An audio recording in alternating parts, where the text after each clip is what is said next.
We are Si and Sophie. This is Coastal News, a home and away podcast, your weekly episode companion podcast for your favourite Aussie soap. Here lies Neighbours. No, you can't. You can't. Yeah, I am. Look, I think you need to get on board here and decide what team you're on. Much like the listeners. Oh dear. Fighting talk. There's fighting talk, and then there's Well, we want to get punched in the playground talk. things are heating up. Welcome, Sophie, and the rest Hello. of you, to a very special bonus series. This is episode 3 of our battle with the Neighbourhood rewatch. Neighbours versus Home and Away. Is there any contest? No. No. Thank you very much. This episode, we are pitching villains, soap villains. Which Aussie soap does a villain best? Home and Away is the answer. What's the answer? Home and Away with you Yes. each day. Yep. With the best villains. They've Yeah. got some good baddies. We did struggle with this one, didn't we? Because Yeah. Home and Away, we looked at the list of baddies, you and I, beforehand, and we were like, we need to whittle this down to 4 people. That's going to be a challenge in itself. Just getting it down to 4, and it was really difficult. And there's lots of people that we didn't include in this list that are great characters, and there's no reason why we didn't include them. Just that we didn't have enough slots for them. So we've gone we with could our only gut. yeah. Four villains I out think, since 1988. That's a lot of villains that we've had on Homers. yeah, absolutely. There's been some nasty wrong-uns, haven't they, come through? Yeah. I think we've picked here some real big names, though. I think Home and Away fans, our podcast listeners, will absolutely know these names, and I think they will agree they were pieces of work. It's real good fun in this series with the lads, isn't it? JK and Adam. It's been so much fun. It's been really funny. And it's been really good, actually, although we don't know a lot about Neighbours. But the way they explain their characters, it's really easy to sort of picture it, understand what's happening. So if you're a Neighbours fan, obviously check out their podcast, because to 2 non-Neighbours fans, hearing JK and Adam explain stuff that's happened on the show has been really interesting and really good fun. So I'd imagine if you are a Neighbours fan, then you'll also love it. Why wouldn't you? Yeah. It is good. It's good hearing about the show as Neighbours. It's good hearing about Neighbours, and sort of from a position of absolutely zero knowledge. Well, not zero knowledge. You can't not know any knowledge about Neighbours, but I did used to watch it. I used to watch the show, but I gave up when I was, I don't know, early 2000s, I think. So it's been 20 years since I watched it. Picture side. Mm. But it's fascinating to hear, because everything's bonkers, just as bonkers it is on Home and Away, really. Yeah. It's quite nice as well, sharing Home and Away with someone for the first time. Yes. And hearing their reaction about these iconic, what we consider to be iconic characters. Yeah. And then someone reacting to them for the first time is fascinating as well. Yeah. So I'm really enjoying this series. And I hope people enjoy listening to it. They're telling us they are, which is good. You need to vote, though. This isn't just like have a listen, have a merry on the bus while you're on your way to work. Click the link in the description. The link will be plastered all over the social medias. Get clicking and get voting for Team Home and Away. What's the score at the moment, Sophie? It's 1-1. All to That's play not for. All to play for. This is important. This match is important. We've got to go out fighting. So yeah. So get behind Team Summer Bay. Get voting on the link for your Home and Away villains. Do you want to find out, though, who you're voting for first? Yes. Come on, then. Here it is.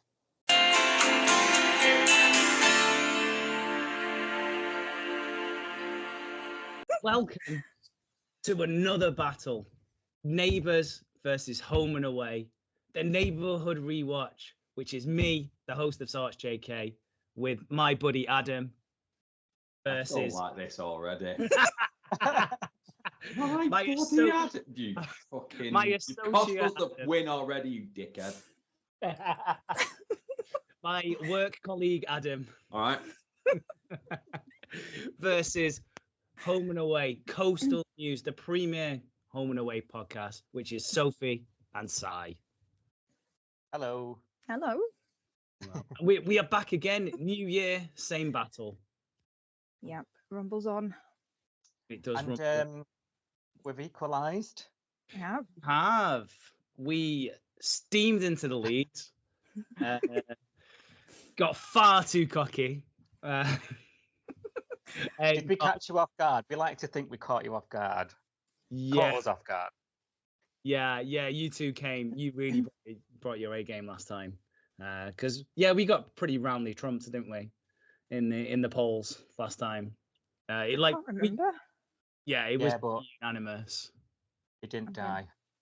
Yeah, option our, did our die. finalist didn't die. That doesn't help, Which is does it? pretty Yeah. crucial when you're doing best Mm. deaths. However, we've got a new category this time, which is best villains, Mhm. or as Adam likes to say, I'm not allowed to say it, so no. No, I've been censored, despite being your buddy. Adam wanted to call this. Well, I'm not going to say it as well. This is. Do you guys are you guys a PG podcast? Do you put yourselves out as We try to be. as explicit? You're I allowed think a I- couple. You're allowed a Yeah. couple out. Yes, so we do have the odd F bomb. But we're Yeah, I not, think I did 3 yesterday. Sorry, Si. But yeah, Nice. we try. Just It, as it happens if the conversation goes that if you get a bit riled up, it happens. plenty to get riled up. Just as a quick side note, me and Adam had conversations a little while back about, do you think they'll ever drop the F-bomb on Neighbours? Do you think it's ever a possibility on Home and Away? No. No. No. Never. No, I don't think so. We've had sort of things that sound similar. I remember back in the 90s when Vinny was on it, on the show, he was like a lifeguard, and he was talking about Claudia Schiffer, and he called her Claudia Schiffer Brains. And I don't know how we got away with that one. But I don't think we've ever had a swear. We have rack off, don't we? Which is like their version of F off. Yeah, and it's on a very conservative network Mm. over in Oz. Is It's a bit prim and proper family network. Yeah. It's a family show, yeah. Even though it's on at 7 p.m. Yeah. Yeah. You can't say rape on Home and Away. Can't No you? one. Nobody No. has ever been raped. Everyone's being assaulted. That's interesting. So let's move into the villains. Did we do it losers go first last time? Can't remember. Yeah. How many have you picked? How many have you guys got? 4. Okay. Is that right? Yeah, that's what we agreed. Yeah. See, I thought that was the right amount, but then I wasn't sure if Si was going to doctor the voting system again in order to get the win. I mean, I don't know if we're allowed to mention that or not. Where's my You say popcorn? our finalist didn't actually die. Our best one got knocked out in the first round, which was absolute bullshit. So I'm wondering, how are we going to work this battle side? Do you know how you're putting this together in a tournament? Just so you can't sneak a win again or anything. Feel free to do it if you want to do it. Oh no, I don't want to do it. Don't get me wrong, I have not got the time or the inclination to do it. No, go ahead. I'd rather lose and you do it than win and have a go myself. Okay, so I'll just do it the way I did it last time. Make sure I Okay. win. Congratulations on your win then. Really well deserved. Well done. Really enjoyed it. It's the taking part that counts. Listen, I don't know what your best choices are. I don't know them from Adam. I just threw them into a thing and it made something. Yeah. Right, if you've got, I'll send you a draft. If you want things swapping, let me know. How about that? I think we were very, very confident that Drew Kirk would win last time. We thought he was the banker. Is he the horse He was guy? Yeah, Yeah. it's horse. Yeah. Yeah. So this time we've both got 4 in this battle. How confident are you this time? Are you pleased? Do you think Home and Away has got some right villains in it? What are you thinking? There's a lot of villains on Home and Away, isn't there? So it was difficult to narrow it down, I think, for us. Yeah. But we don't know which ones are popular and which ones aren't. That's the difficult bit. We don't know any villains on Neighbours from Adam outside of Paul Robinson. He's a badass. Like, so we don't know what we're facing. Like, it's completely blind. I think we have got some absolute big hitter names here, so the Home and Away viewers will be like, these are the names they'll think of if you ask for a villain. Like, they're big hitters, but we don't know what we're facing. We're going blind. So what about you? The thing is with us, because I'm lazy and because I stopped watching at one point, I've had to ask Jay to send me our choices, who I am aware of the names, but I have no idea what they've done whatsoever. So I'm going to do a lot of nodding, which is not great on an audio podcast for this one, because I've got no idea. However, when I was reading what these people have done, I thought they were absolutely mental. So I do think we've got some good stuff. I'm just not really aware of any of it. I guess at the end of the episode, then we ask you. Yeah, I'll just decide. Who's the winner? Yeah. I'll decide this week. Actually, for us, like, there was one obvious one, which you've already mentioned, which is Paul Robinson. The rest, like, just kind of, I had to do some real deep digging into other stuff, and then they just kind of came about. I did try. He's not one of ours, but honorable mention to Toady as a villain, because he is just a dickhead. He is.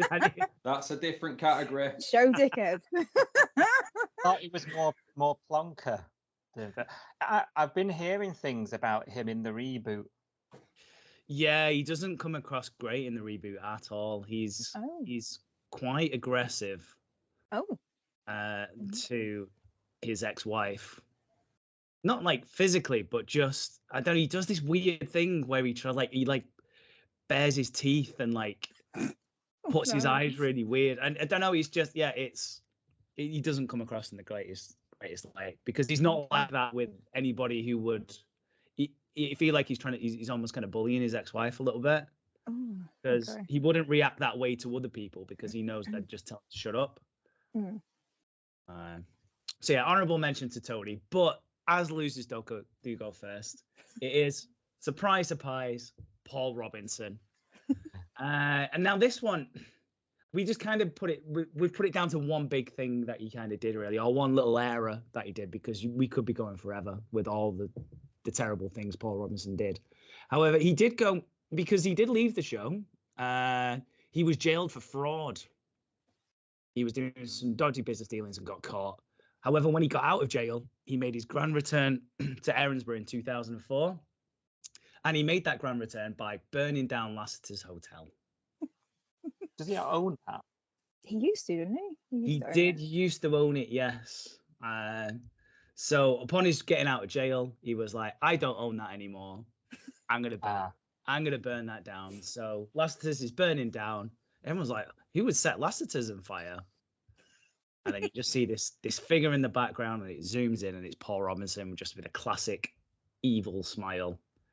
And it's a great reveal, because you're like, holy shit, this guy's back, because everyone knows who Paul Robinson is. He was a big thing from the start, and he's back.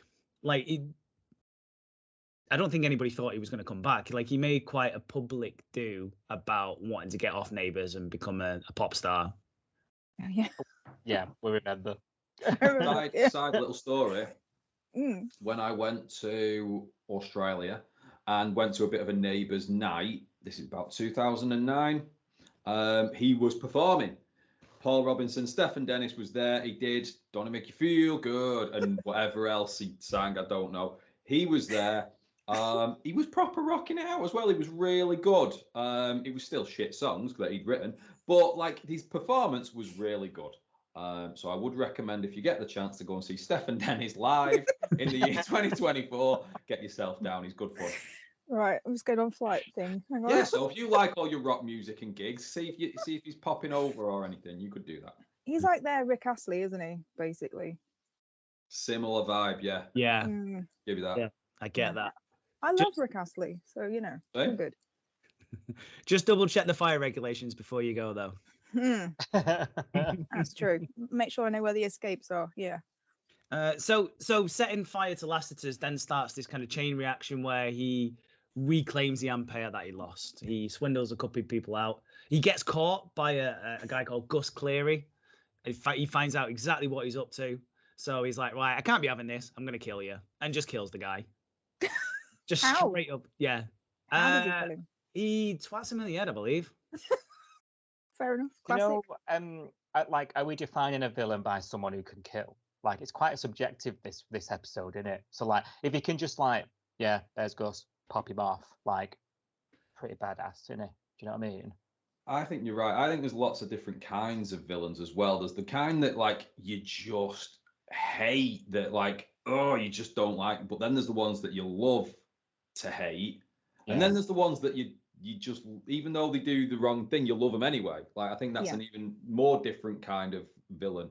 And then there's the different things they could do, like either if it's killing somebody, or whether it's being a dodgy person, or whether it's making a nice character feel bad, or like a bit like you were saying with Toadie before, like he was giving Mel a hard time. Mel is the worst though, so I'm okay with it.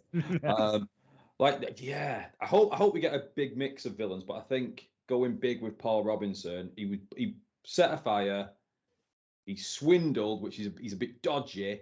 Now he's killed someone. Anything else? He loses his leg. That's not like he does. Well, before he loses his leg, he's then planning to buy Ramsey Street and build over it.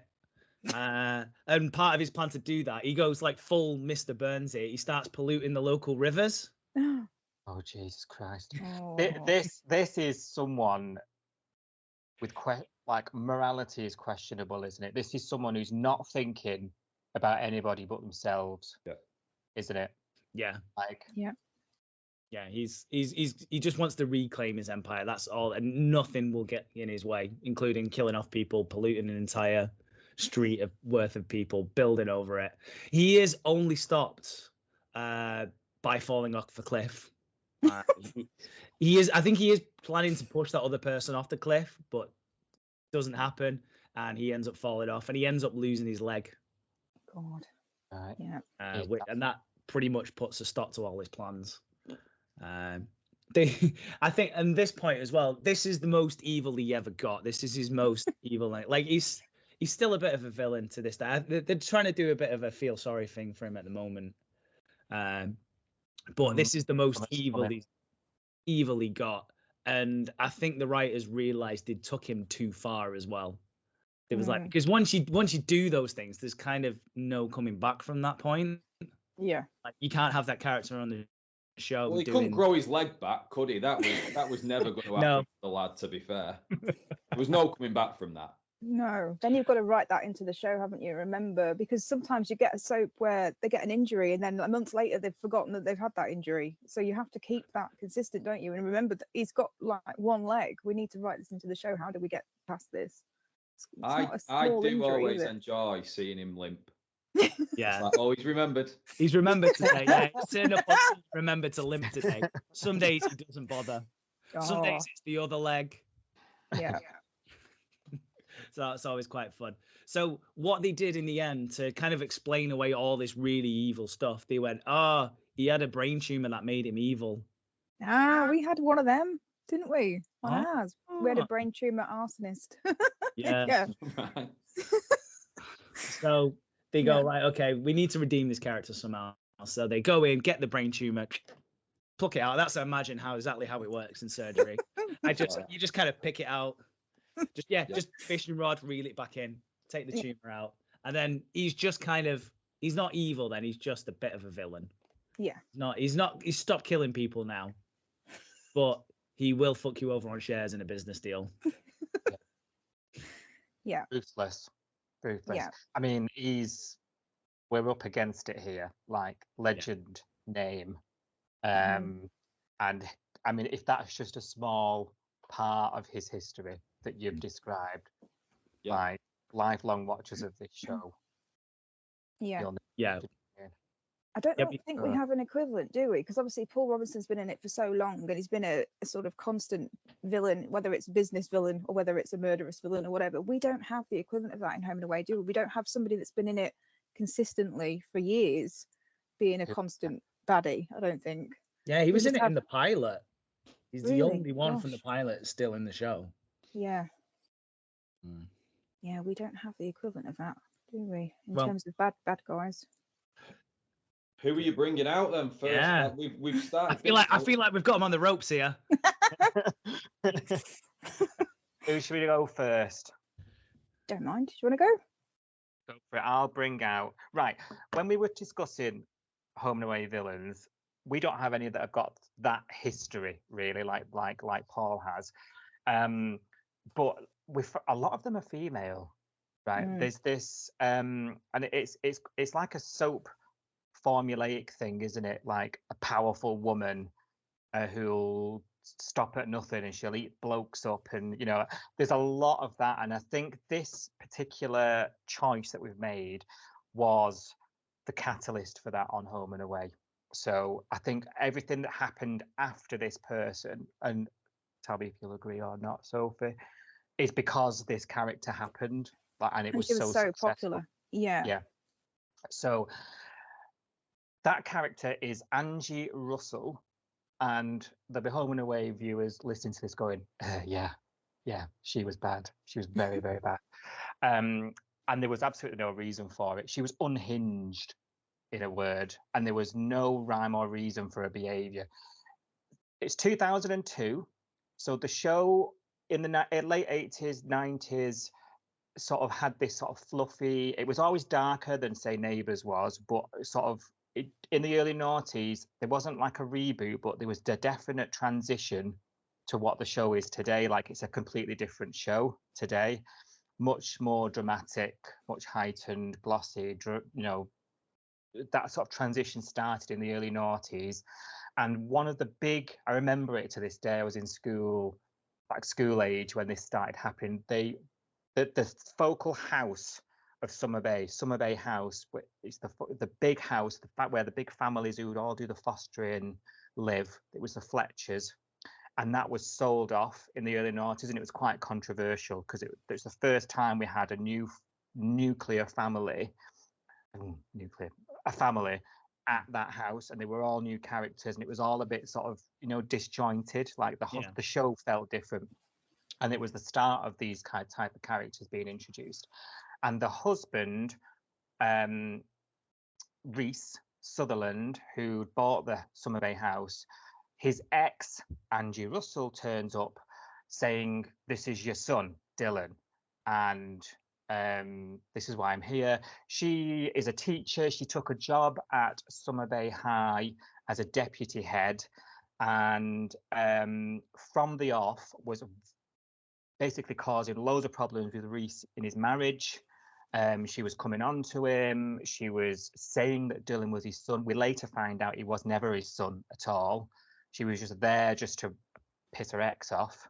And at school, her son Dylan is now attending Summer Bay High.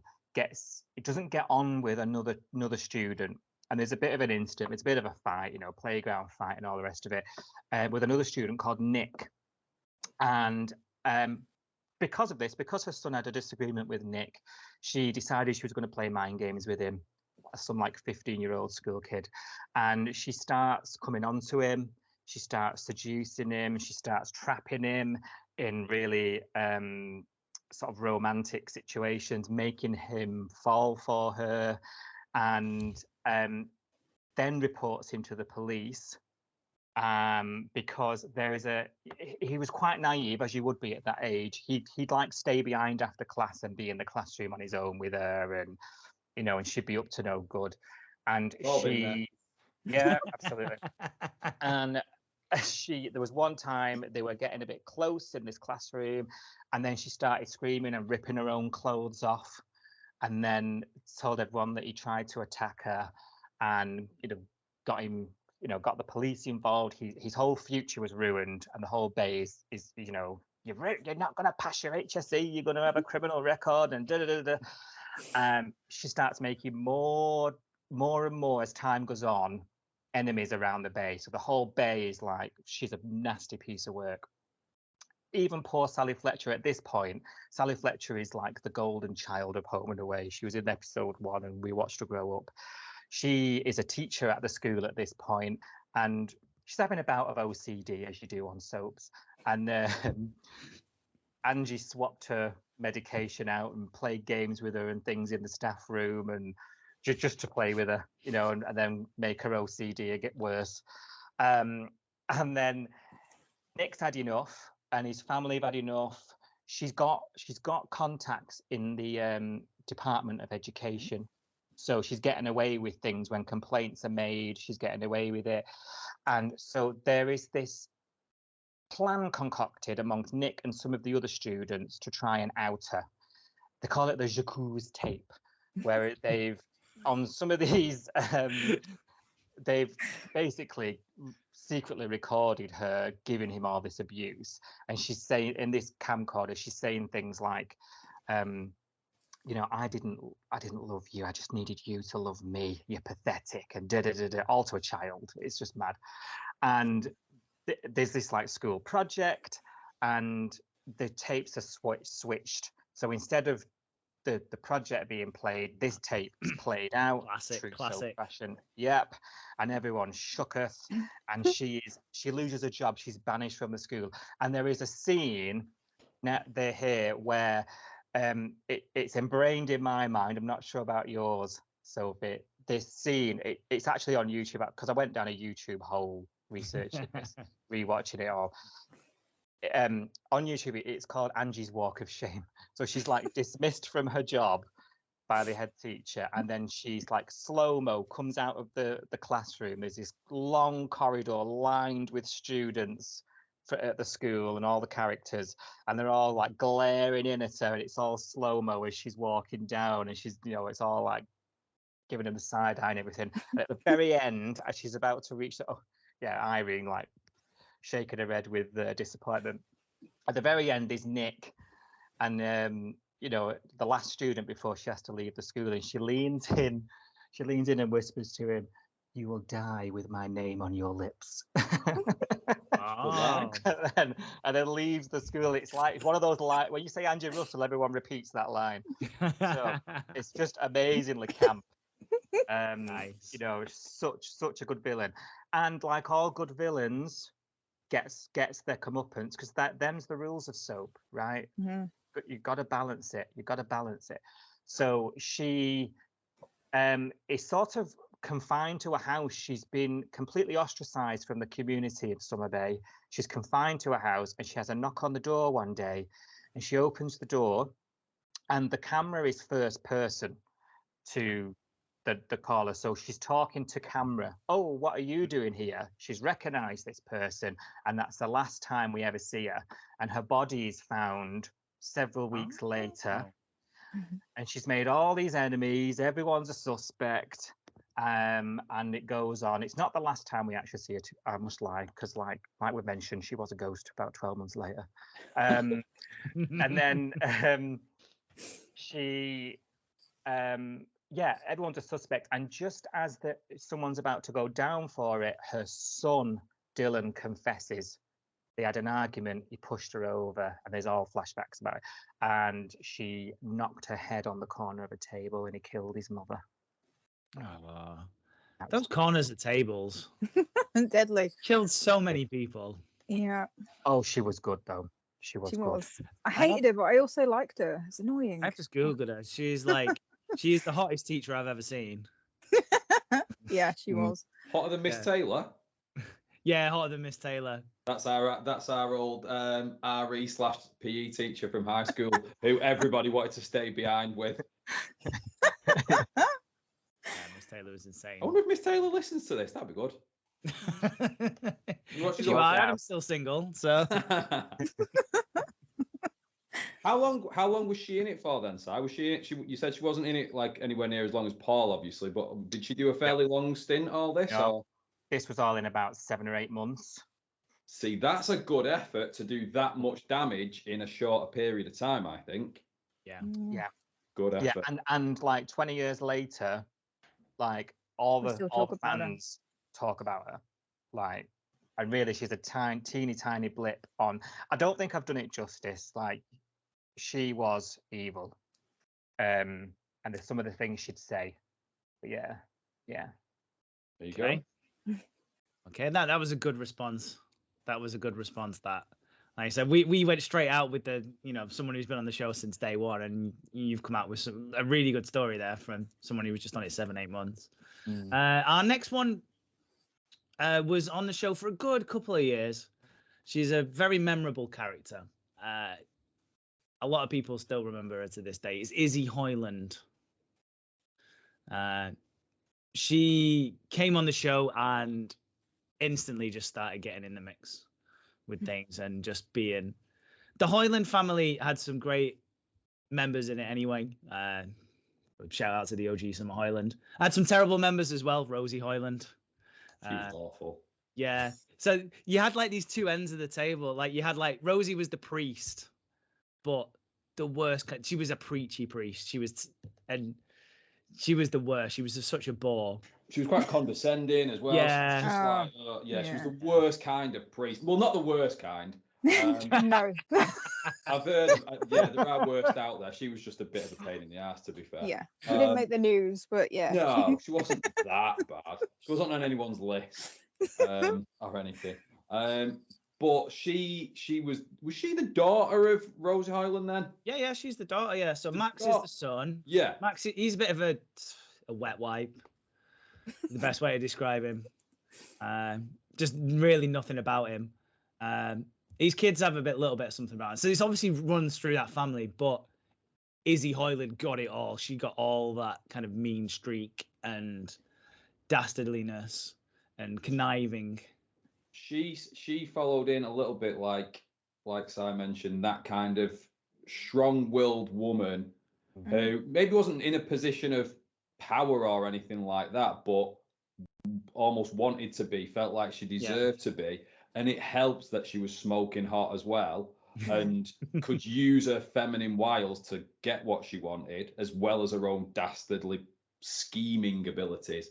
So I have not read all the notes you sent me, so I'm going to let you talk a little bit more about Izzy Hoyland, I think. Okay. You're doing most of the talking this week. Yeah. So she felt You'll fucking chime in. You always do. Yeah, sorry. She falls pregnant to Gus Cleary, who is later killed by Paul Robinson. But before he gets killed, he'd done a runner. He was like, I'm not having a kid with you. You're crazy. So instead, she's like, well, I've got to raise this kid. I need to pretend someone's going to be the father. So I'm going to seduce Carl Kennedy, who was on the rocks with Susan again, sleep with him, and then completely lie about the dates and tell him that he is the father. He's a doctor though, right? He should know pregnancy dates. All the way through reading this, he should have clicked. But she goes to lots of appointments on her own. Okay. She changes stuff. Like she will not stop to get anything. Like she was photocopying like baby scans and stuff and changing dates on it with text or whatever. Like she has figured all of this. This Web of Lives, though, is eventually concealed by Darcy Tyler, Susan Kennedy's wayward nephew, who was a potential contender as well for villain on here. But we decided he was too much of my idol to put as a villain. And he tries to blackmail Izzy, so she pushes him down the stairs instead. And he ends up in a coma.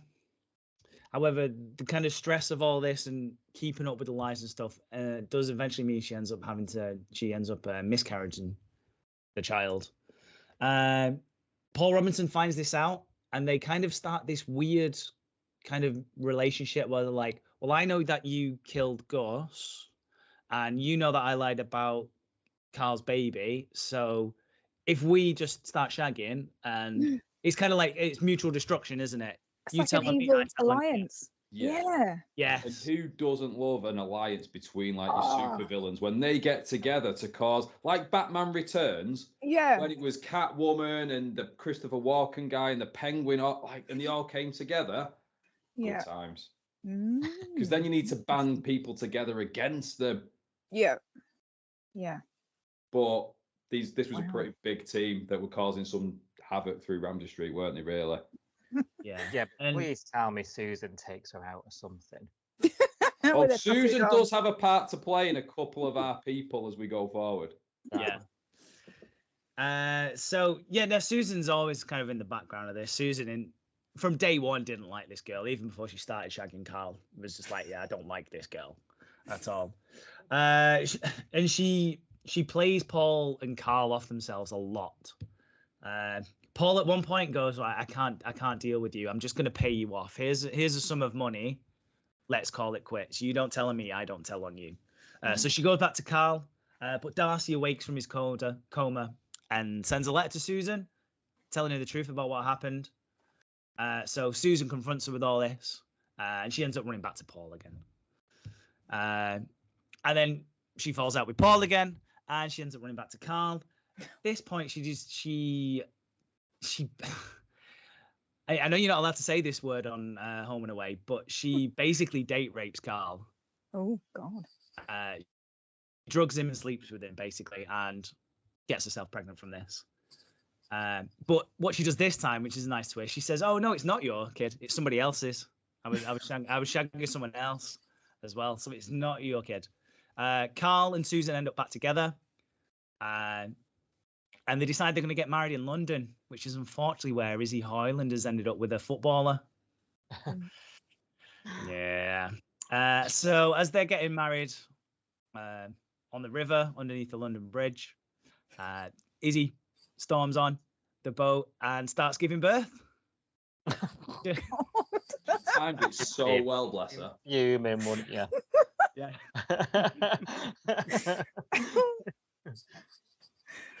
So yeah, Carl and Susan, I think they just said the I do, and then he has to immediately start helping Izzy Hoyland give birth to this child. Oh my God. I don't think they even kiss or anything. Oh, God. So he does eventually learn that the child is his, and things are pretty cordial. Like Susan's willing to, she knows what's happened, and she's willing to, for the benefit of the child, she's willing to play nice here. And they're pretty cordial for a couple of years. But then Izzy decides she's going to marry an 8 or 9-year-old. And unfortunately dies the day after she's married him. And she inherits 41 million Australian dollars. How much is that in real money? Still a lot, isn't it? About 82 million pounds, I think. Ooh. Why was it $41 million? It's like, why have you chosen that? So strange. What did she do with all this money?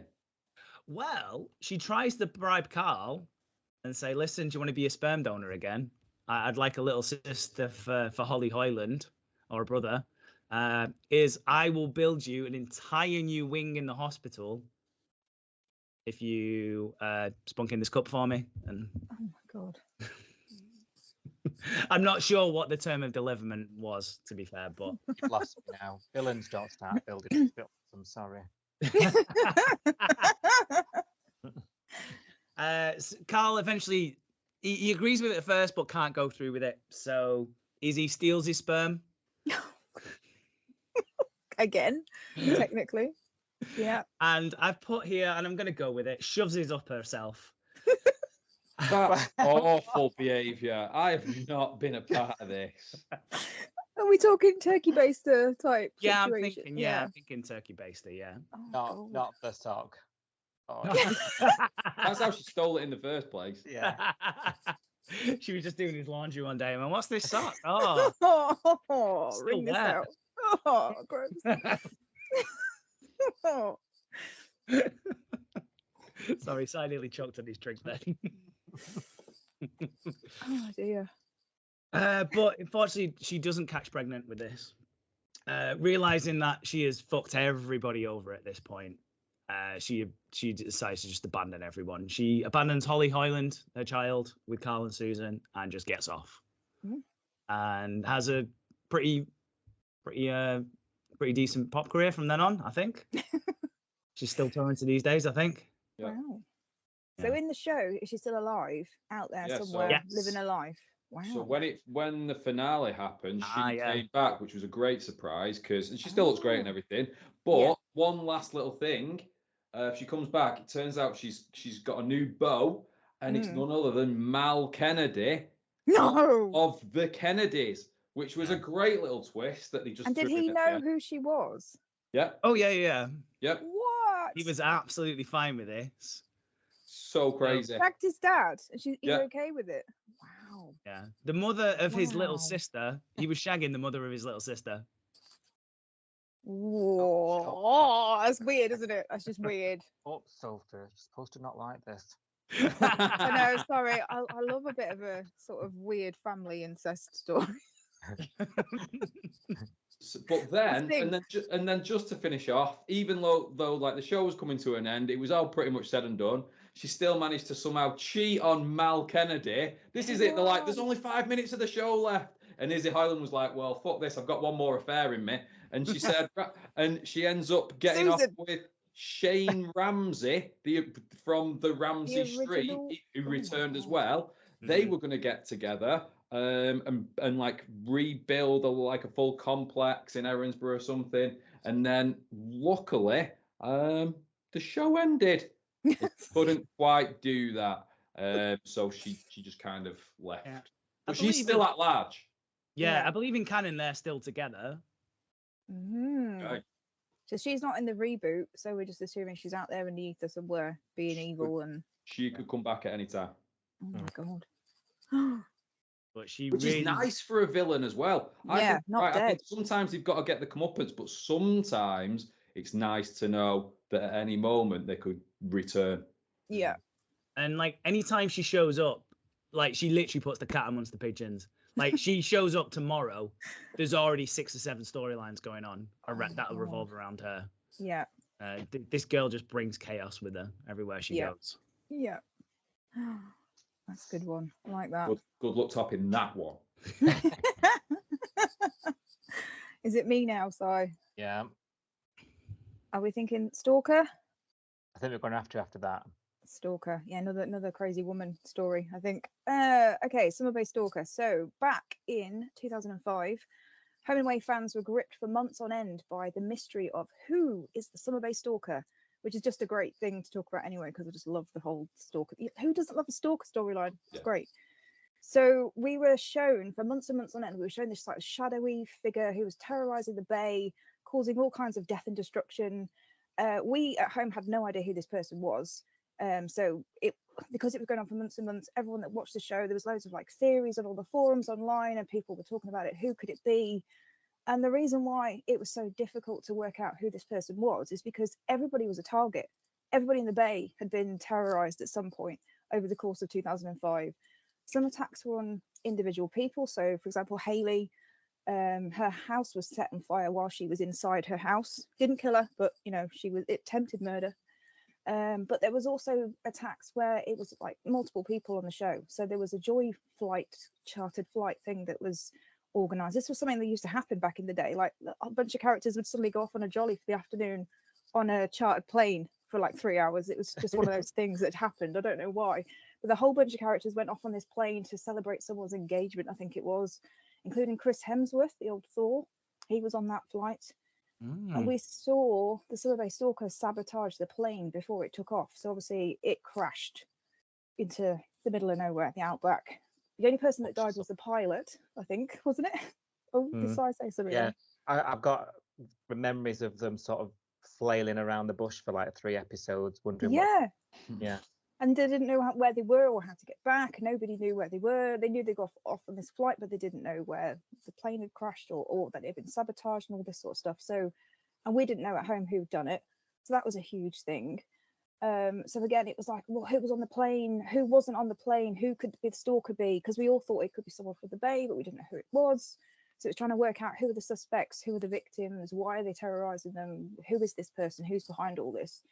There was a murder mystery event that was organised, and a load of the residents went to that as well. They all signed up for this event, and we saw the stalker plant a bomb at the location. So again, it was like, well, who was there? Who could it be? Who could it not be?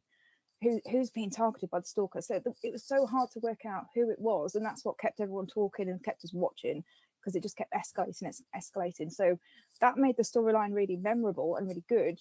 But also the reveal episode was just brilliant. It was this episode where Sally Fletcher had been kidnapped. She was tied to a chair in this warehouse, and the stalker was there, but we couldn't see them. We couldn't see who they were. They were dressed in black. They got a hood over their face, and they were like sort of pacing around this warehouse around Sally, and she's pleading like, why are you doing this? Who are you? Like, just tell me who you are. We're all going, yes, who are you? Like, take the hood off. We need to know who you are. Like, this has been going on for months and months. And then she reveals her face to Sally, and you see Sally's reaction, but we don't know who it is still. So we're like, who is it? Who is it? And Sally's face is just like, what the fuck? Like, you just screaming at the TV at this point. Just go fucking show me. Just tell us who it is, because it's been months. But Sally's face was just like, huh? Like, it's you? You're the stalker? So we were like, oh my God, tell us who it is. So then the stalker's like still pacing the floor, but now they're talking. So we're hearing the voice, and they're monologuing like a Bond villain, you know, like this is what I'm doing. This is my devious plan. This is what I've done it. This is who I am. Yeah, it was almost like that. It was so good. Everyone was like at the edge of the seat, and we're hearing this voice, and we're like, no, it can't be that person. They can't be the stalker. This is ridiculous. And then we see the person, and we're like, shit, it really is. They really are the stalker. So the stalker, who this is where it gets complicated, so you might have to bear with me a little bit, because this storyline is nuts. So the stalker reveals herself, and she's this character called Zoe McAllister. Zoe McAllister was a lovely, bubbly, happy, friendly nurse, someone that you wouldn't expect to do anything evil or hurt anybody, hurt a fly. She was a bit ditzy. Trusted her, didn't they? You know, yeah, popular at the hospital. If you were ill, you'd want her to treat you. She was like this really lovely nurse, and everyone thought she was great. I don't know whether she was anybody's favourite character, because she kind of flew under the radar, but she was nice, she was bubbly, she was lovely, she was a nurse, you know. So then you're like, how can she be the stalker? And then that's where the twist comes in. So Zoe McAllister was a really nice, bubbly, nice nurse, happy person. But this person that was saying that she was Zoe McAllister was not Zoe McAllister. She had killed Zoe McAllister, the real nurse, off screen ages ago. We haven't seen it. She'd assumed her identity so that she could come to the Bay. Her real name was actually Eve Jacobson, and she was a psychiatric doctor in a psychiatric hospital, because it takes one to know one, apparently. But she was the biggest psychopath of the Bay that I think the Bay's ever seen. But she's also a psychiatric doctor, and she'd come to the Bay to exact revenge on pretty much everybody because of a patient that she treated at the psychiatric hospital called Sarah Lewis, who was almost a contender in this. We were almost going to put Sarah Lewis in because she's a villain in her own right. She fell in love with this patient who was a nut job, crystal meth addict, who had a big vengeance against the Bay, tried to exact it. Eve had actually let her out of hospital so that she could come back and take revenge on the Bay, but she died. So then Eve's distraught, wants to take revenge on behalf of Sarah. So she kills this nurse, takes her identity, moves to the Bay, and then starts to exact the plans that Sarah wanted to do. But unfortunately, she'd shot herself, so she couldn't carry them out. So it was just nuts, wasn't it? So when Sarah came, was that wedding season finale? No, the Jack and Martha's wedding was when Eve eventually died. Oh, so okay. This gets really complicated. So Eve. Sorry, had she taken a face as well? Did she look like this? Like you said, but then she hasn't like done face off, and she's got this person's she's face. just got like her credentials essentially, because this is back in I don't know, early 2000s. I don't think anyone checked her ID against her name. I don't know. It's all a bit fluffy, you know. She got. You could kill people a lot easier back then, couldn't you? It's really hard these days. Pass ID checks a bit easier than you can nowadays. I think they're a bit more rigorous nowadays. I think crucially, nobody in the Bay knew her. No. They knew Sarah. Yes, they knew Sarah Lewis. Yeah, but they didn't know who Eve was, or that she was in a relationship with Sarah, or that she was there to enact revenge on her. So if she turns up and says, "I'm Eve," you're going to say, "All right." Yeah. Nice to meet you. So So she was pretending. So when she'd kidnapped Sally and she had her tied to this chair and this big reveal was happening, there was an explosion. So luckily Sally got rescued. But Eve supposedly died in this explosion. She was blown up. Except in true soap fashion, she wasn't really dead. So she came back in 2006. And what happened was she planted a body, some random woman off camera again, she killed, called Laura, planted her body. She was the one that was in the explosion, not Eve. So Eve wasn't dead. And Eve came back and she decided this time that she was going to target the copper who had rescued Sally, because she was going to kill Sally, but now this copper rescued her. Now he's the target, because she just targets anybody who wants to thwart her plans. So now Peter Baker's the target of all her plans. So she's playing like a cat and mouse game with him. He thinks that she's dead. She's actually living next door to him. He doesn't know this. She's actually moved into the apartment next door. She's assumed a new identity of Maxine Trude, which we later realise is an anagram of I am next door. That's terrible, but awesome. It's so good. It was so like, this was like chocolate cake. It was like delicious at the time. It was just so good. So she manages to lure him to an abattoir. He thinks that Sarah's come back from the dead somehow. He thinks it's Sarah. He doesn't think it's Eve because Eve was there. Eve got blown up. She thinks she's dead. So she lures him to this abattoir, like trying to kill him. I would never go to an abattoir, even if like someone was like surprising me with a nice picnic or a present of some kind. It's at the abattoir. I'll leave it then, thanks. Yeah, but if you're a cop and you know that there's a stalker out there, you're gonna go to the abattoir, aren't you? Where you gotta go. Gotta go. So she's trying to kill Peter at the abattoir, but then she's thwarted again. So another copper called Jack comes in and thwarts her plans for killing Peter at the abattoir. In the kerfuffle, she manages to escape again. So she's still at large. She's still going, and now Jack is the target of her hatred because Jack's thwarted her last plans. So Jack's getting married to Martha. And the whole bay is in attendance, this wedding reception, everybody's there. Her chance again to exact this revenge on the bay. So she goes there and there's this huge gas explosion. I think there's some sparklers on the wedding cake and the gas leak and everything just goes boom. And then the only person that's actually killed, finally, she perishes, Eve, in that explosion. So as far as we know, Eve is dead. You're lucky. I don't know. This girl needed to look in the mirror, I think, a little bit. She's like, "Oh, they thwarted my plans. Your plans are not good enough." No, they're not. Just so I'm going to kill him. It's just the fact that the target just moved all the time. It was like, right, I hate you today, so I'm going to get after you. It was like it was always somebody. That's why we couldn't work it out, could we? So in the beginning, before we knew who it was like, why has she gone after them? And then it was like the next one. Why has she gone after them? It's just that made her so ludicrous, unsuspecting, didn't it? Yeah, she was just unhinged. She was just unhinged. And did she actually die? There was we've seen a body this time. Is it confirmed? I think so. I think she definitely died in this because it was on screen, this death, so we saw it. But it was just so good because when she was Zoe, when she was like the nice, bubbly nurse, happy-go-lucky, always helpful, etc., she played that really well. And then as soon as we found out she was Eve, it was like a flip switch.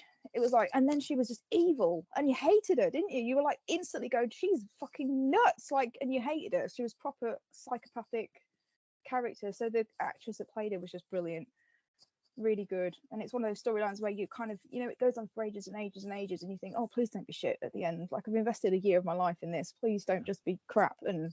But it wasn't. It was really good all the way through, wasn't it? So. It was just nuts. I think that's probably the most complicated storyline we've had. Yeah, in terms of villain as well, isn't it? Yeah.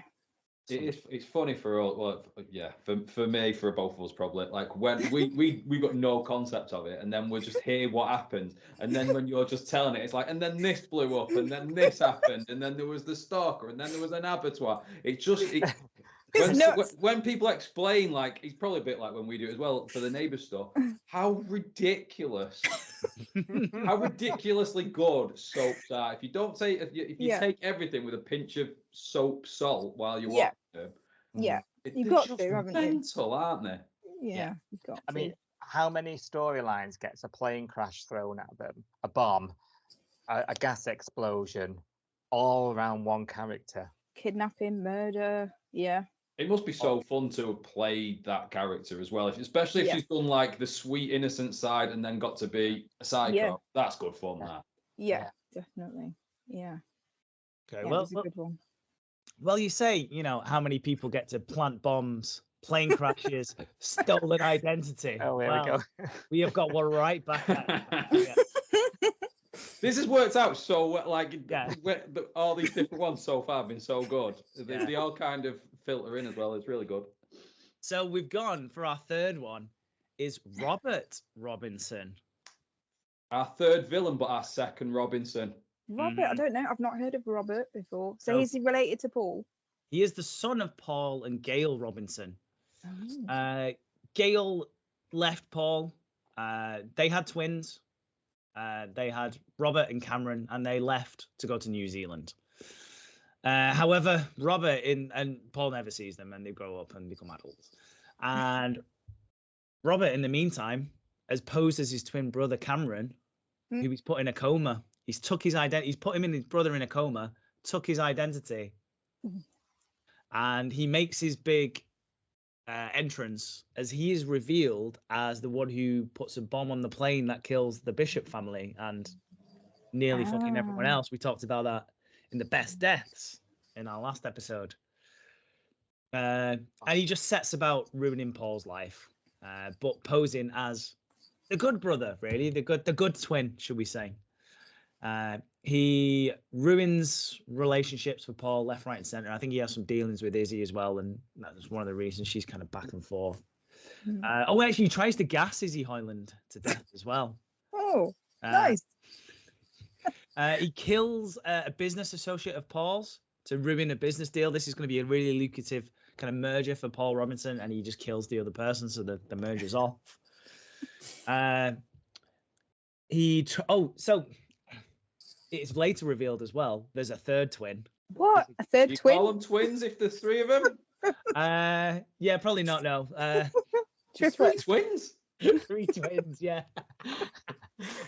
There is another one, Elle Robinson. Oh, we love Elle. Yeah, you've met Elle, haven't you? You say this every time I mention Elle Robinson. You go, "I've met her. She's really nice." Little side story. When I was in Australia listening to Stephen Dennis do his rock performance, Elle Robinson was there as well, which was great. She is so nice. She's only small, but she was more than happy to have a picture. She's super nice. That is the end of my story about Elle Robinson. I don't think it is, but okay. I wish there was more to it, but there's not. It sounded like there was a lot more to it, but there we go. Neither confirm nor deny. So yeah, he finds out about Elle and tries to car bomb her. And then while he's at it, he's like, "Well, I might as well finish off Cameron once and for all." So he goes back to try and. Is he still in the coma, by the way? Yeah, Cameron's still in the coma, but as he's about to finish Cameron off, he wakes up from his coma, perfect timing, and attacks Robert. He escapes and he saves Elle at the same time. So Robert's like, "Shit, I'm about to get caught here. What I'm going to do is pretend to be Cameron and to pretend to be in a coma." So we get the hospital bed. Oh my God. And just sleeps from sun end. So good. Just goes in a coma here. What's that? Been here for ages. Yeah, I'm in a coma. In a coma.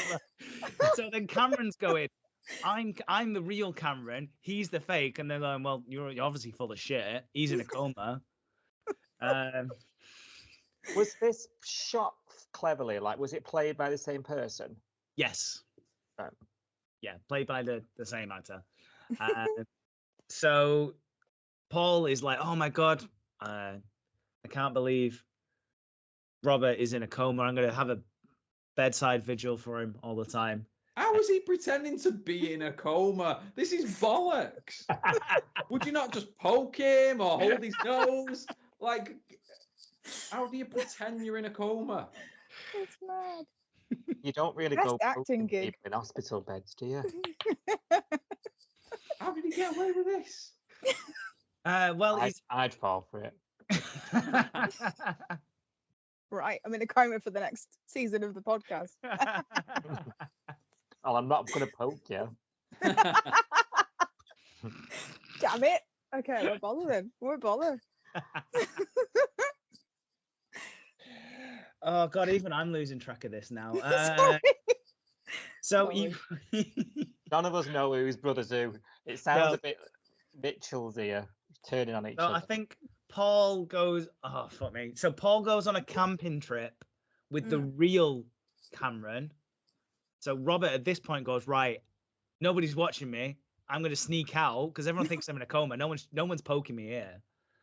I've got a free reign. So he sneaks out on this camping trip and tries to kill Paul and Cameron, but fails, so goes on the run. Paul and his ex-wife Gail end up faking a wedding to draw him out because they're like, well, he's not going to be able to resist trying to kill the whole family in one go. Was that the first idea? Yeah, that was the first idea. What do we do here? Let's Wedding. to get married. Again, I think this is something that pisses Izzy off, so it's one of the reasons she ends up going back to right. as well. So they fake a wedding to draw him out, where he's eventually captured. But even in jail, he causes some more havoc. He fakes an escape, which is brilliant. Fakes an escape. Why would They he seem fake an jailbreak. escape? He fakes a jailbreak to make everyone think he's on the run. So However, he's this is a good in, plan. Where was in he? prison. In He prison. was, he was still. just hiding in prison. I'd just leave him to it. What an idiot! This guy's pretending to be asleep. While you're asleep, you're not harming anyone. And pretending that he's out of prison when he's in prison. Because I'm voting for this guy. Oh dear. so everyone thinks he's escaped, so everyone's on high alert to keep their eyes out for him. Max Hoyland, the fucking dope guy, is his brother, sees Cameron, his twin brother, and goes, "Oh shit, that's Robert. Let's fucking run him over." Oh no. So runs him over Why did he run him over? because he thought he was Robert. Well, why didn't he just call the police? No, he took the law into his own hands. But Max is on then trial for murder, for the murder of Robert Robinson. But then obviously Robert Robinson shows up and goes, surprise, not So he dead. actually dies. He doesn't just hit him with the car, he kills him with the car. Yeah, he kills Cameron. Whoa. Yeah, but Wow. Robert shows up and goes, you killed the wrong one. Dude. Well, I am in prison anyway, so But he thinks that because he's come out and told the truth and everything, he thinks everything he's done is really, really clever. So he's go, everyone's just going to let me off this. what? That's what he genuinely thinks. He's like, I'm going to get let off of this. God. He starts saying, I'm reformed because, I haven't done any crimes. I haven't committed anything. I'm reformed. You should let me back out in society. And they're This like, guy needs to know when to shush. yeah. He needs to shush. And then obviously they go, shut up, knobhead. And they just drag him off, kicking and screaming. And he's going, I'll fucking get you one day, Paul. I will get you one day. Is he still No. alive in the prison then? He is still in prison. Yes. Is he really in prison or is he pretending he's not in prison? Good point. God knows. Yeah. This is another good one. I hope he comes back. I also hope that Cameron wasn't really Cameron. He was the fourth twin. The And fourth there's one. another one. They could just keep running over this as much. How did the mum not know she had 3 kids? And she thought she only had 2. What happened to the third? We've gone triplet? over this before, so apparently they just slide right out. It's just like a water shoot. I still can't get my head around that though. I know you tried to explain it last time, and I was like, I just don't get it. Like, how can you not? I don't. Yeah. Anyway. Don't try and understand it, Sophie. That's your first mistake. Just go with it. Just go with it. None of these It's things mad. make sense. It's mad. It's madness. So she could well have a 4th one because she can't count clearly. So Yeah. And Gail is a twin herself as well. So I don't know if Twins a running a twin's more family. likely if you're a twin. Yes. Yeah. How many Yeah. twins has Gail got though? No, she's just got the one twin, but then she doubles up for the kids, I think. I don't know. Does it Oh. double every time? I don't know. Yeah, I there's don't know how 8 genetics works. Yeah. There's 8 Yeah. coming. Giving birth in a box under the stairs at this rate. That's insane. God. It's like a litter. It's like puppies. It's not. Yeah. So there we good go. one. That is number Yeah. 3. That is a Back good one. I'm at still ya. blown away by this, even though I've heard this before. I'm still blown away. Oh God. Right then. Madness. So you know, I said to you, Angie, queen of villains, queen of female villains, before. So she sort of set the precedent. There was an attempt, sort of some 15 years later, sort of 2016, at doing like a bit of a modern day Angie on the show. And I'll explain her story to you and you'll recognize some stark similarities. I was texting Soap this morning, I was going, it's a carbon fucking copy of this storyline. But we'll go with it. So, and the reason we've chosen her is she's another memorable one. And it's like, they've basically done an Angie for the younger viewers who have come to the show later on and missed out on the glorious Angie Russell. So Charlotte King, and we've chosen her. Here's what the press had to say about her. Inside Soap magazine called her a wicked woman. New South Wales Herald said she was a femme fatale. Love that. Love that in a soap, don't we? Liverpool Echo, she's a bad girl. So she's in the list. And basically, she comes to the Bay. She's got a tearaway son who's already in the Bay called Hunter. And he's in the Bay. He's had a very difficult upbringing with this like super bitch as his mum and has run away from her. He's got many a behavioural problem. He's got no respect for nobody. He is causing loads of issues at school. He's getting suspended. He's vandalising. But his dad lives in the Bay, and his dad is coupled up with Leah at the time, who's a long-standing character. His dad is Zach, and he ends up sort of trying to reconnect with his absent father and blames his father for how shite his life's been, you know, because he was absent and all the rest of it. So Zach is very overcompensating, shall we say, for his behaviour and covering for him because he feels guilty that he's not been there for him. So, and Hunter uses that goodwill, if you like, just to be an asshole, really. He even burns down the house, traps all these people inside Leah's house, and it was my favourite set. It was my favourite house, and we've never seen it since. So I'll never forgive Hunter for that. So his mum follows him and's like, "Come home, son. Like, you know, your dad's a waste of space. You need to come home." And she's also a teacher. So because Hunter won't leave and wants to get to know his dad, she takes up a temporary teaching job at Summer Bay High, starts dating a student at Summer Bay High called Matt Page. Are we sure this isn't best paedophile at this point? Well, actually, to be fair to Charlotte, she didn't know he was a student until the morning after, when he was putting his uniform on.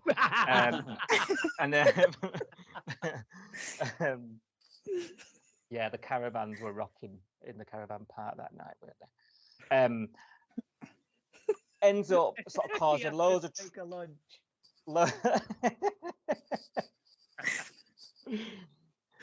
We cut forward. There's sort of simultaneous storyline here that happens where we told you about the diner, didn't we? There's a diner in town that Irene co-owns with Leah, actually, who is Hunter's now stepmom. And Marilyn works at the diner. She's another long-standing character, and she is in there. There's some renovation works happening in the diner, and she's in there one night, and there's an accident, and she ends up electric shocked. And then the diner ends up sort of being Sorry, Si, I've been electric shocked. It's not nice. It's really not nice. Did you fly across the room like a mannequin? That's what happened, didn't you? No, I did like the little kind of jilting thing though for a couple of seconds. She was mopping the floor, bless her, and there was a socket exposed or something. So the diner was left insecure, right? And Hunter helped himself to the safe, but couldn't get in the safe. He took the safe out of the diner under his arm or whatever, and took it. So he was back with his mum at this point, and they lived in the apartment. There's an apartment above the diner, so he took it upstairs, right? And there's been leading up to this, there's been lots of sort of Charlotte covering up for Hunter. You know, like, it's my precious boy. I want him to come home with me. She's trying to win him back. So all the bad shit he's doing to everybody in the bay, she's covering his tracks all the time. And this was one of the big pivotal ones that she covered. She was involved with the River Boys on the side. Those River Yeah, Boys. you know, it's bad news. She was actually blackmailing the Barretts at one point, which actually is quite important later on down the line, because there was a drug deal that she intercepted and messed up, and then like some bad guys were like, "Where's my drugs?" And she's like, "Give me money," you know, all sorts of stuff. She's going around with a gun in her handbag, you know, you name it. And this safe is so she's hiding this safe. She's like, Hunter's robbed the diner. All the bay are up in arms. She's got this safe, and there's a character called Denny who was really bad, and like no one remembers that. Was she dating Hunter actually? Is that why she was there? She dated a few people. I can't remember whether she dated her or whether they were just friends. I can't remember. Yeah, she was horrible pussy.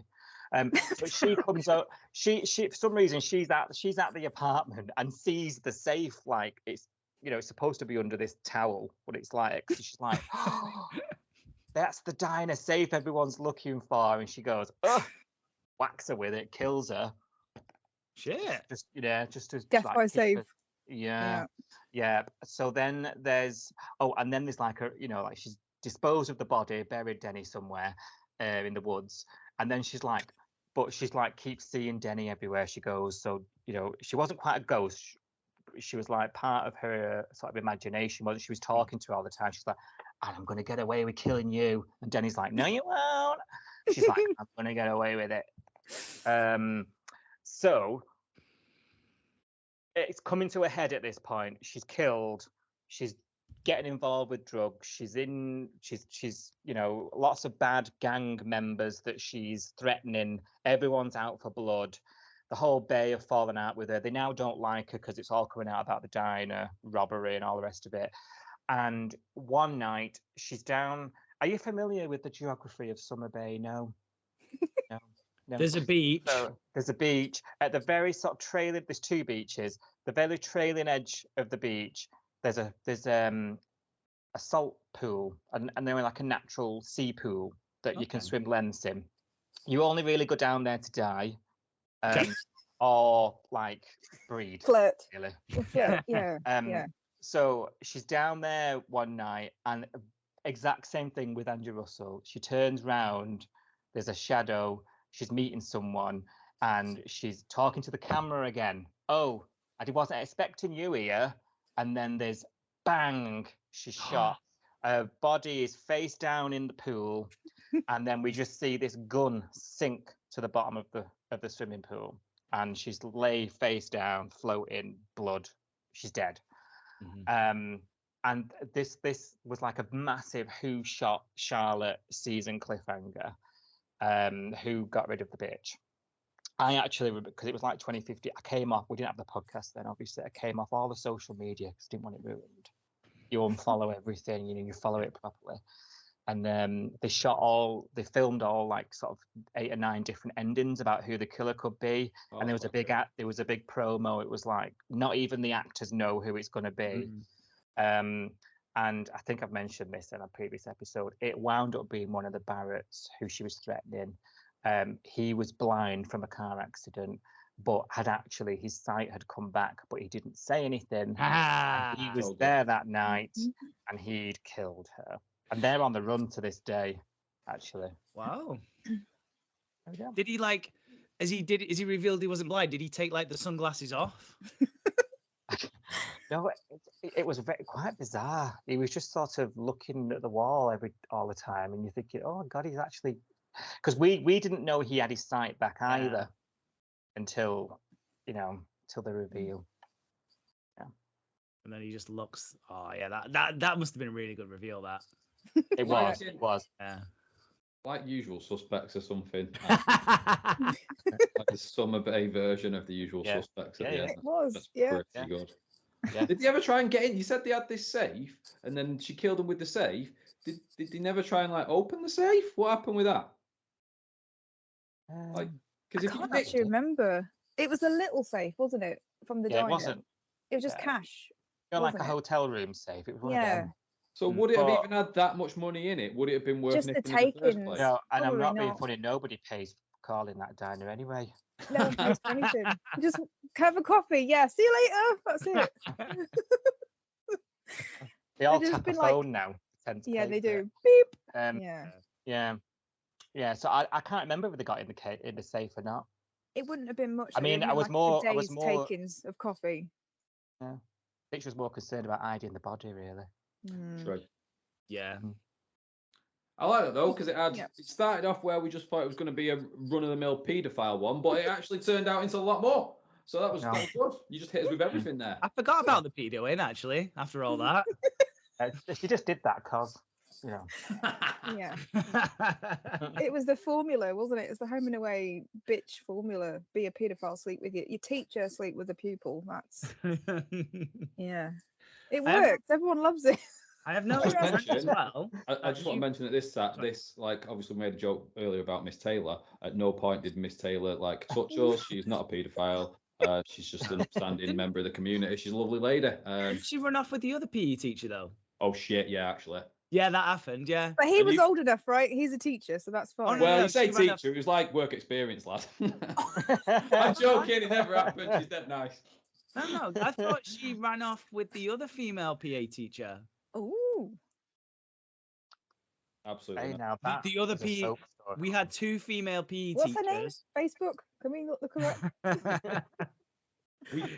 Some of the PE teachers did get together, but not that one. Was it not that one? Was she to replace the PE teachers? I don't want to make this any worse than it already is. All right, we made a paedophile joke, and now you're like talking about people's lives. I don't want to do that. Of the 1999 gangbang in the PE room. Exactly.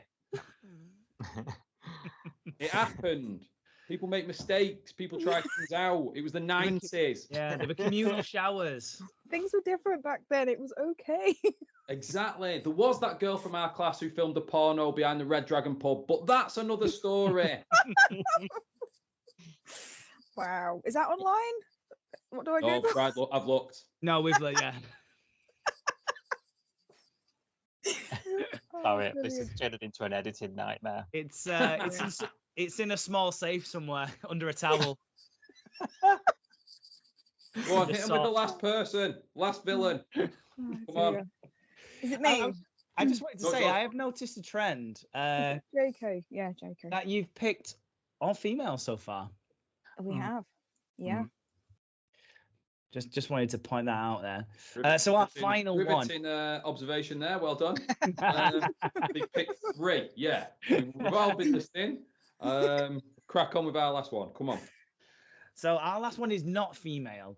Another great drop from you. It's not a female. It is in fact Bouncer, the dog, because he was dick and imagined the whole thing anyway. Killer dog. Wow. Cujo. So ours is a bit more of a modern one as well, and a lot of people look back very fondly on this one as well, and I think rightly so as well. It's Finn Kelly, played by the wonderful Rob Mills.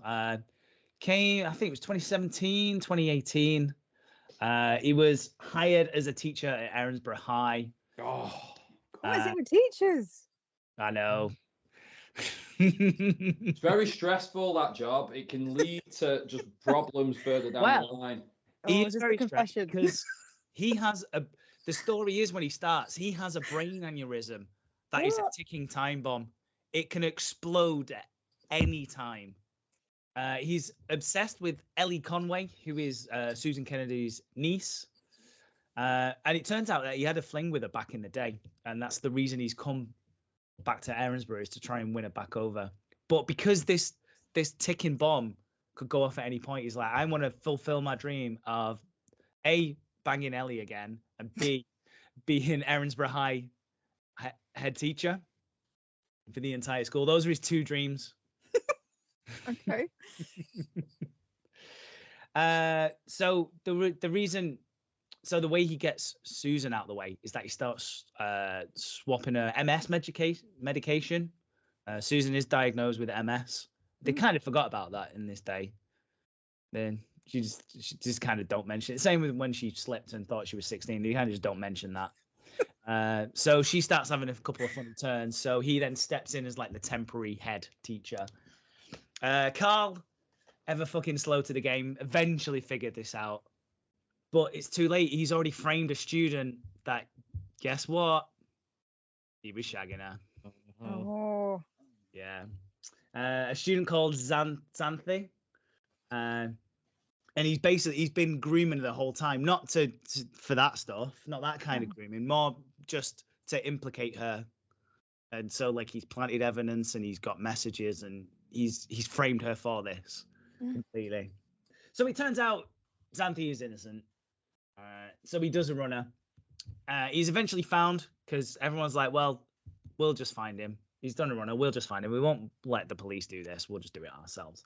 And he's chucked off a cliff by Susan Kennedy. Susan, yeah, chucks him off a cliff. Guess what? He's in a coma, a real coma. He's not just asleep. Fake coma. Okay. Susan as well, so enraged by what happened with the swapping in the medication, actually tries to smother him as well. Hello. Wow. Is it after she threw him off the cliff? Yep. She tries to finish the job. Yeah. Wow. But she is unsuccessful in that. And he eventually wakes up from his coma, and guess what? Remember when I said Susan Kennedy slipped on the milk and got retrograde amnesia? Guess what Finn Kelly's got? Oh no. Retrograde amnesia. And Susan Kennedy ends up taking him in to look after him because she fully believes he's a reformed character. And does he think he's 16 like she did, or is he just forgotten? Yeah, he's forgot the whole bad stuff that he's done. He's completely forgot all of this. No harm, no foul. Yeah, exactly. So, and she fully believes that he's a reformed character as well. So because there's quite a few legal wranglers like, well, this guy is, he's done all these crimes, he can. She stands up for him in court and says, no, this guy is a reformed character. You don't need to send him to jail. Just send him to our house. We'll look after him. We'll make sure. Wow. That might be and good, to be fair.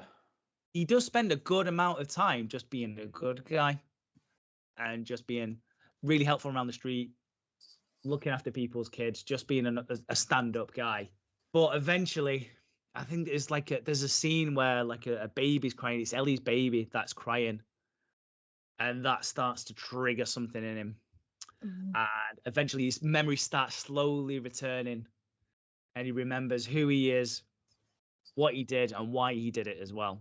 So it's Ellie's 35th birthday, and they're all going to a trip to Fire Island. Chloe Brennan has married some millionaire, and he owns a private island called Fire Island. I don't know if it's like Epstein Island. I'm not. Fire Island's an actual island. He won't own. own. Yeah, he won't own the island. Oh, okay. I thought he just owned this island. He might have like a house on it. Okay, well, so they're all going to have a trip to Fire Island for the birthday, and this is where he unleashes a despicable plan. They do like a special week thing where they do like late night. So you've got the regular Neighbours stuff going on, but then you've got the late night Neighbours stuff going on, where this whole Fire Island stuff. And he unleashes. Fuck? They don't say fuck, unfortunately. Oh. No, I watched it all and double checked, and there was no F-bombs. Oh. He's a little bit more violent though, and you do see Toadie with his top off. So shit. Send me the link. Not into that. Nah. So first thing he does, he's got a girlfriend, B. He pushes her in a mine straight away. Like, right. See ya. Yeah, straight in a mine. There you go. And then he sees Tony with his top off, twats him with a rock, and sends him on a boat out to sea to die. He blows up Denise Van Outen. What? What's she doing there? She's in the car, isn't she? I saw this episode. Yeah, Oh he my blows God. her up. She's about to get married, but he blows her up. This He was was actually in an accident. this- Is this a cameo or was she herself? No, she was a character. No, she isn't herself. She is a character Oh, in the show. wow. But this was Wow. a mistake. I think he meant to blow up Lucy Robinson Oh, right. instead. But there's something to do with wedding gifts, and she ends up with this wedding gift on a car seat, and she ends up blowing up. Which is quite unfortunate. He sets a snake on Harlow Robinson. Sorry. Oh, we're just getting started. He shoots Gary Canning with a bow and arrow. Wow. Old school. Okay. He kidnaps Ellie Conway's baby, and then because it's Fire Island, goes brilliant. Let's set fire to it. And Baby? no, not to the baby, to the island. Not to Fucking the baby. hell. No. But because there's other people on there as well. There's a couple other characters that he doesn't quite get to. Like 2 of them go off shagging. He's like, right, anybody I've not got, I'm just going to set on fire. So just set them all on fire. And lastly, this is all because he wants to get Susan Kennedy. So he lures Susan Kennedy out. He's like, listen, I've got your niece's daughter. Come out to the woods and let's do this. And he's digging a grave for Susan. He's like, you stay in this hut over here. I'm going to dig you a grave and then you're going to get in it. But it's raining a little bit and he slips into the grave, twats the back of his head, paralyzed. And because it's raining and there's a bit of... Oh, no, it's not raining. There's running water. Apologies. There's a bit of running water going on. And that it's running through the grave. And he's paralyzed and the water keeps on running. He ends up drowning. Oh, It's all watery, shallow grave. wow. That's pretty That's good. a horrible way to go. Yeah, and there's a really Some people horrible image disagree. as well. They go to double check, like they escape the island, they realize what's happened, but they have to go back just to make sure he's dead because they're like, this is so right, unless we've seen the dead body, Yeah. know if he's dead. So they go back and he is just like Wow. just kind of frozen in this kind of mud, and he is definitely dead. Yeah, and this guy was over a couple of years in kind of modern era that he is now, and yeah, so like Rob Mills, the guy who plays him, is fantastic. Such a great bad guy, and such a really nice guy in real life as well. Like I don't know if that's a trend, but like really nice guy in real life plays absolute psychopath killer so fantastically. It's a thin line, maybe, I don't know. Mm. Thin line. So there we go. That is our final one. That is us Oh, Very good. Well done. amazing. dropped. Love Over it. to you. One last retort from yourselves, please. Do this. Oh God. Okay. It's me. Apologies again. So if you were a fan of Home and Away in Nope. the mid-90s, damn it. Well, if you were, the mere mention of this name will probably send a shudder through your entire body. Ooh. The name was Saul Bennett. And if I had to describe Saul Bennett in 3 words, it would be creepy old bastard. I like that. You should do a t-shirt. Old bastard. Now, I don't Creepy mean old any disrespect. The guy that played him, David Ritchie, I think his name was. Don't mean any disrespect to him, because I'm sure he was lovely. I'm sure he wasn't like Saul in real life. But they made him look scruffy, shifty. He had these scary little beady eyes. He was a proper creepy little weirdo, and he looks like he would smell of ham and special brew. I know what you mean. He just looks like, I can't overegg this enough, that he looked creepy. He just looked creepy. He gives you the willies. Like, to look at him just gave you the willies. And like, you just don't want to see that face. It's just a scary, scary face. And as a teenager, This is all just about the guy's face at this stage. This is David, whatever he's called, the actor. This is David. I know. hurtful. R.I.P. R.I.P. Rest in peace. Love you, David. But you were creepy. You were so good as Saul. Because this guy was meant to be creepy. He was meant to be creepy. He wouldn't look out of place. Like, you could go into Weatherspoons on a Wednesday at like 12 o'clock, and this guy would be in there drinking on his own, and he'd approach all the vulnerable women that are in Weatherspoons and smelling of ham and special brew. You know, he's that kind of creepy combination. guy. Yeah, exactly. You can see it, can't you? You've not seen it, but you can envisage it from that description, I think. So we did actually talk about Saul on a previous battle that we had with you guys. So we talked about him during our Soap Legend episode, because he had a bit of a to-do with Irene. He made a bit of an enemy of Irene, or she made an enemy of him. I'm not sure, one or the other. So we have mentioned him recently, but we will recap on, because I don't expect you to remember who he was. So we'll quickly recap on who he was. So he was the leader of what he called a commune that had been set up in the 60s or 70s. The Children of Saul. Yes. So, you remember this? That guy, yes. Yeah, that guy. Saul. Creepy guy. Yeah. So he probably called it a commune. I think we would call it a cult, Children of Saul cult. It did have like spiritual and religious overtones, but essentially it was like a means to an end. And he used this commune to get what he wanted. And what he wanted, to go on a theme of today, he wanted to bed teenage girls. He wanted to lure them away to the commune. So you could also call it a paedophile ring. It's kind of a bit of an Epstein Island situation, yeah. Not good. Yeah, he wanted to lure them away. He went after vulnerable teenagers, vulnerable girls. He wanted to lure them away to the commune and sleep with as many of them as possible. Hopefully to father children with them. So we find out over time that he has bedded several young members of his cult, had children with them. One of them was called Joey Rainbow, his son, who eventually was rescued from the cult by Irene and taken in by her. And that's why they made sort of sworn enemies of each other. So eventually he kidnaps Irene's grandson, which we talked about in that legend show. So Irene gave birth to her own grandson because she was a surrogate for her daughter. And Saul was the one that kidnapped her grandson, and yada, yada, yada. So we've already talked about that. But the bit of the storyline I want to talk to you today about is one day Saul spotted a teenager in Summer Bay called Selena Cook. She was walking around in a school uniform, and he liked what he saw. So he preyed on her. He became obsessed with her. And Selena was like a really popular character with the audience. She was a bit of a tearaway. She had a bit of an attitude. She had a kind of rough upbringing, and she kind of looked for love in the wrong places. Like, she wanted affection. She wanted someone to love her. She wanted to feel special. So she got a bit of a reputation around the Bay for going after love in the wrong places. In fact, the actress that played her, Timpani Deckert, she was famously quoted as saying that Selena was a good person, but a bit of a slut.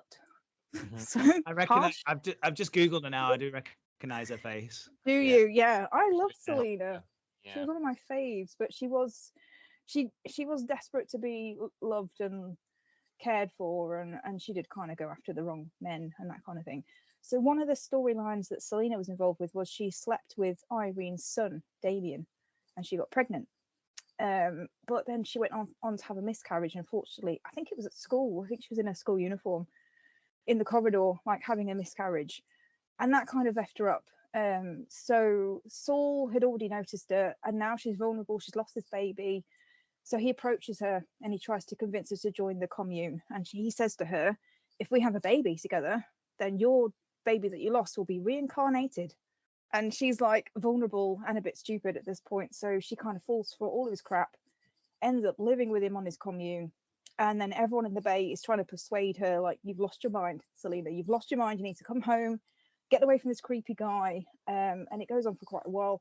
Eventually, she comes to her senses and she escapes the commune. But Saul's not happy. Saul's in love with Selena. He thinks that they should be together. So he tries to kidnap her several times and bring her back to the commune. And actually, the last time he tried to kidnap her was on her wedding day, when she was marrying her maths teacher. That's for another day. Married her maths teacher, Stephen Matheson. I mean, Home and Away is just full of these dodgy teachers, I tell you. So Saul pretended to be the limo driver on the wedding day, and he kidnapped her and he drove her off back to the commune. And it was kind of one of those situations where he was like, I know that I can't have you. I know that you don't love me and you want to marry this guy. But if I can't have you, then no one can have you. And he locks her in this room with him and sets fire to this room in this kind of like murder, suicide ploy to just end them both. I mean, the romance of this is just insane, obviously. But luckily the cops, they arrive just in time, and they sort of rescue Selena away from his clutches.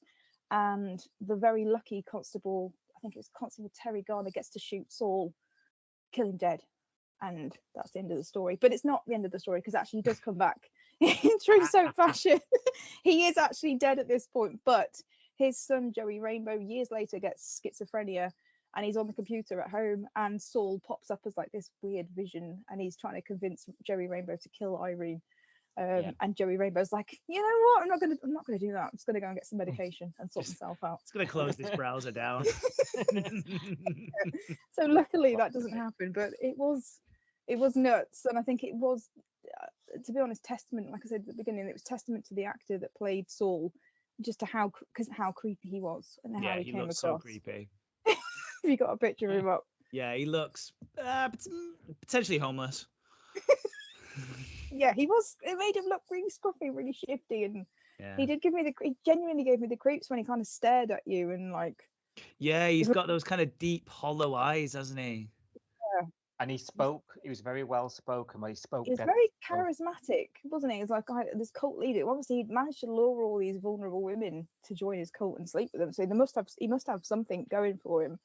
But you clean him up a little bit. I mean, you can see him being like a little bit ruggedly handsome. Yeah. Yeah, you put him in a suit, give him a clean shave. Right. Yeah, he looks. Yeah, he's passable. Yeah, but they made him look shifty, creepy, ham-smelling special brew man. Yeah. So there we go. That's it. We've punched out, haven't we? How you feeling? Adam said we'll kind of do a bit of a debrief at the end. How you feeling about yours compared to ours now that all cards are on the table? Well, before we answer that question, let's ask Adam. Oh yeah. Didn't know much about either side. Again, I'm not going to give a final decision. Obviously, it's not for me to decide; it's for the people to decide. However, it just cracks me up. I just like listening. Like, if you don't know too much about it, I just like listening to it. Because what have we done now? We've nearly done an hour and 45 minutes or so. Mm-hmm. It's so interesting and so ridiculous. But it's just good fun, isn't it? I think. And I think this is the beauty of these two soaps as well. They are not shy about being ridiculous. Yeah. Like some of the other soaps maybe take themselves a bit too seriously, I think. I don't think these do. They are more than happy to go, oh, he's pretending he's in a coma. Or, yeah, he runs a cult. It's just up the road, but he's getting away with it. There's stuff like that is just mental. So it is such good fun just to hear him. I don't know who's going to... I think this is the closest one yet. Yeah. I think because of the similarities as well. Like, I think your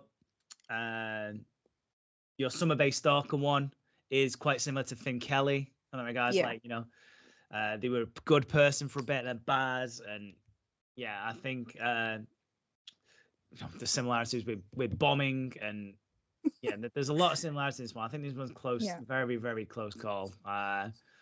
Lots of paedophilia. Lots of paedophilia, yeah. And that's lots of dodgy teachers. It's going to make it difficult because everyone hates paedophiles.